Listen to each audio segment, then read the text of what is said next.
Hi, welcome to Trojan Corner. Today we are reading What's Your Angle, Pythagoras by Julie Ellis.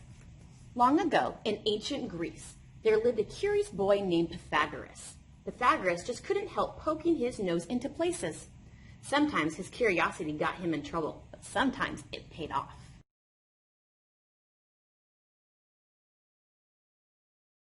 One day, Pythagoras sat in the shade of an old olive tree. He could see the harbor and the sparkling blue sea around the island where he lived. Nearby, two workmen were building a temple. They began to argue.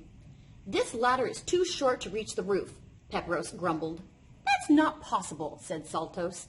"The wall is 12 feet tall, so I made the ladder 12 feet tall." Pepros roared. "The ladder only reaches the roof when it is flat against the wall, and then no one can climb it. This is as bad as the columns on the porch." Pythagoras poked his head out from behind the tree.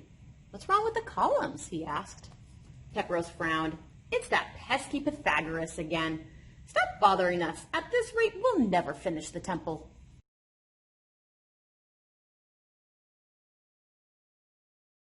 As the workmen argued, Pythagoras crept around the other side of the building. 4 columns stood on crooked bases. Some columns leaned to the left, others tilted to the right. "These columns will never hold up a roof," Pythagoras said to himself.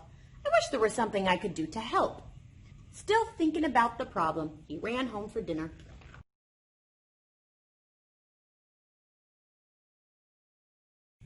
When he got home, his father was talking about his ship. "I sailed to Crete with a shipload of tiles, but Lepus and Boundus got there before me. With their fast new ship, they take away all of my customers." Through a mouthful of bread and olives, Pythagoras asked, "Father, you always sail to Rhodes first and then Crete. Why don't you just sail straight from here to Crete? It would be a lot faster." "It's too dangerous," said Father. "It would not be safe to sail straight from here to Crete unless I knew the exact distance. Out at sea, I could miss Crete and end up anywhere. I'm leaving for Egypt tomorrow. I want you to come with me, son. One day you will command my merchant ships, and you have much to learn."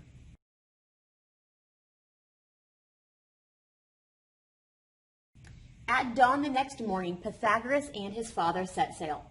As they sailed along the coast, Pythagoras said, "I can't wait to see Alexandria. I hear they have great buildings there. I might want to be a builder someday." "But son, you are going to be a merchant," his father said. "The life of a merchant is exciting. You get to sail to faraway places." He put an arm around Pythagoras' shoulders. "You just have to look at it from the right angle." Soon they were sailing into the port of Alexandria, the capital city of Egypt. Pythagoras marveled at the great lighthouse that stood proudly against the sky. "Saltos and Pepros should see this," he exclaimed.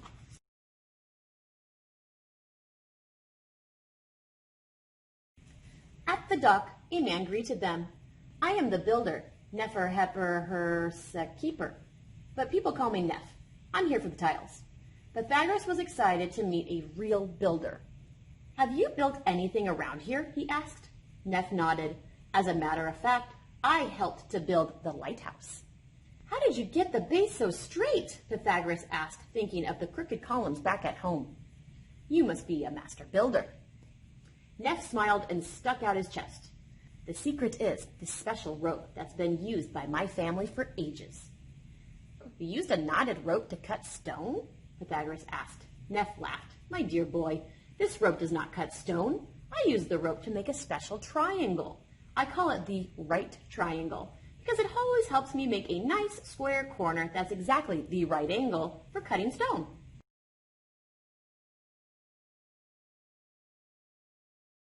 Nef let Pythagoras hold the rope. Pythagoras made some triangles, but none of them had the right angle. "How long do you make each side?" he asked. "Oh, I've shown you too much already," chuckled Nef as he took back his rope. "Why don't you run along now?" As his father and Nef talked, Pythagoras found an old piece of rope and tied knots in it. He pulled the rope into different triangles. Finally, he made a triangle that seemed right.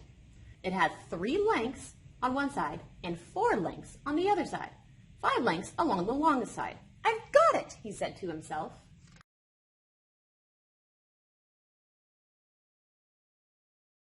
Just then Pythagoras' father called him. "Carry this crate of tiles, son. Neph and I will carry the rest." "I would carry them," Neph sighed, "but I've hurt my thumb, so I can't. You'll have to make 2 trips. When they got to the house Neph was building, he said, "While you get the rest of the tiles, I'll get the money I owe you." Grumbling, Pythagoras' father headed back to the ship. Neph patted Pythagoras on the head. "Be a good boy and watch these tiles for me," he said as he disappeared into the house, "and don't touch anything." Pythagoras looked around the sunny courtyard. In the middle stood a statue base made of stone. He took some tiles out of the crate just to see how they would look around the base. "I can put them back quickly," he thought. He made a row of 3 red tiles along one side of the statue base. He added 2 more rows of red tiles, making a square.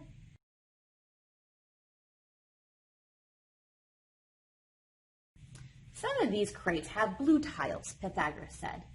Soon red and blue tiles were scattered everywhere. Pythagoras made a square of blue tiles and a big square of red and blue tiles. He was admiring his work when he noticed, "This statue base is a right triangle. Its sides are 3, 4, and 5 tiles long." He counted the tiles. Strange, he thought. The 9 tiles in the red square plus the 16 tiles in the blue square equal 25 tiles. There are exactly 25 tiles in the red-blue square. Suddenly a voice demanded, "What do you think you are doing?"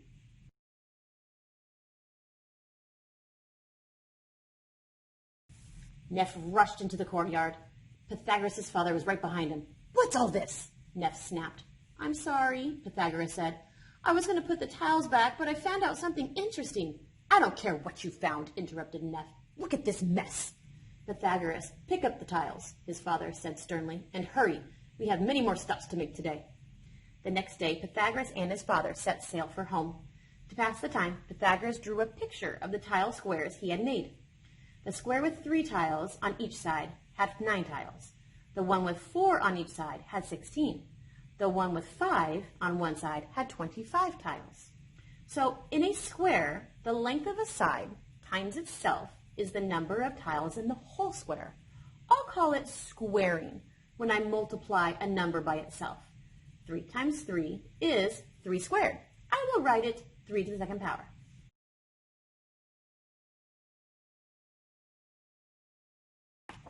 Pythagoras drew a new picture. 3 squared plus 4 squared equals 5 squared, he said to himself. I wonder if squares on the sides of other right triangles add up the same way, he thought. Pythagoras practically flew off the ship when he got home. He couldn't wait to tell Saltos and Pepros about the special knotted rope and the secret of the right triangle.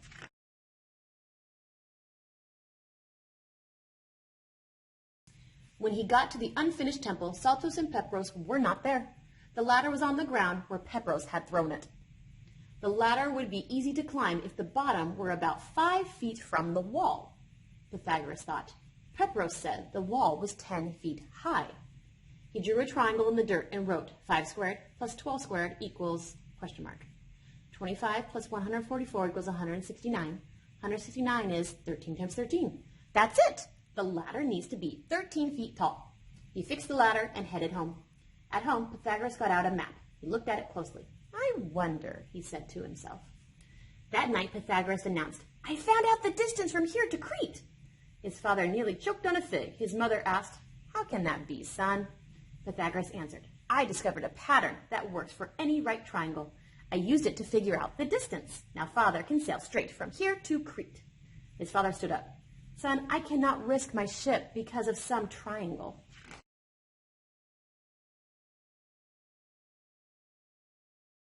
Father, Pythagoras started to explain. At that moment, Saltos and Pepros came rushing in, puffing hard as they raced up the hill. Pepros turned to Pythagoras. You did something to our ladder. Has Pythagoras been bothering you again? His father asked, frowning. Saltos shook his head. No, he made our ladder the perfect length. We will be able to finish the roof now. Pepros added, Then all we'll have to do is fix the crooked bases of the columns. Maybe I can help, Pythagoras offered. Use my rope to make right angles. If you use a right angle to make the bases straight, the columns will stand straight. Saltos laughed. Great! Now we can finish the temple on time. You're welcome to stop by and help us anytime you like.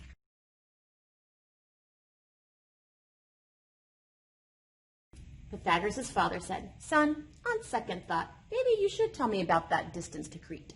Pythagoras explained, "Our island, Samos, forms a right triangle with roads in Crete. If I call the sides of the triangle A, B, and C, I could use my right triangle pattern, a squared plus b squared equals c squared, to figure out the distance from here to Crete. You can see how a squared plus b squared equals 34,225. To find c, the distance between here and Crete, I had to find what number multiplied by itself equals 34,225. I already knew 148 to the second power equals 21,904. That's too small.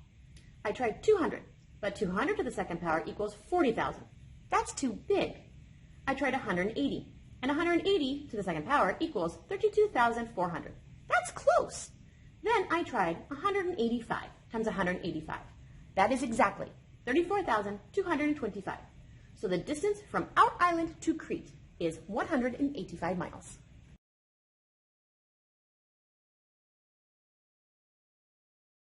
Everyone was amazed. Pythagoras' father clapped him on the back. "Good thinking, son. You'll make a fine merchant someday." Pythagoras' mother said gently, "Perhaps he can use his quick mind for other things." His father nodded. "Son, with your clear thinking, you could be a general, a senator, a teacher, or anything you want. It is your choice." Pythagoras smiled. He hoped to do great things in the future. A few days later, Pythagoras saw his father's boat sailing into the harbor. His father ran to greet him. "Pythagoras, you were right. I made it to Crete in record time," his father said, hugging him. Pythagoras looked up at his father and said, "You were right too. I just had to learn how to look at things from the right angle."